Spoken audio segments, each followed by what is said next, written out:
आप सल्लल्लाहु अलैहि वसल्लम का फरमान है, खैरुन्नास मन यनफ़उन्नास, लोगों में सबसे अच्छा वो इंसान है जो दूसरों को नफ़ा पहुँचाने वाला है, जो ऐसा कोई अमल करता है कि इसके अमल की वजह से दूसरों के चेहरों पर खुशी आ जाती है।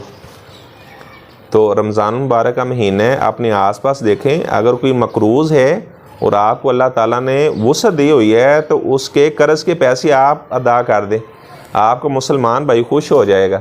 इंसानियत की खिदमत करना ये सबसे बड़ी इबादत है।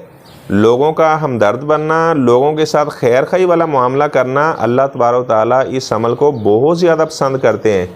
अगर आपका कोई रिश्तेदार है, गरीब है, बेटी की शादी नहीं कर पा रहा, पैसे नहीं हैं, तो आप उसके साथ मदद कर दें, उसके चेहरे पर खुशी आएगी और आसमान का रब आपसे खुश हो जाएगा। खैरुन्नास मन यनफ़उन्नास, तमाम लोगों में सबसे अच्छा वो है जो दूसरों को नफ़ा पहुंचाने वाला है। अगर आप माली तौर पर किसी को नफ़ा नहीं पहुंचा सकते, अपनी अच्छी बातों के ज़रिए से दूसरों को नफ़ा पहुंचाएं।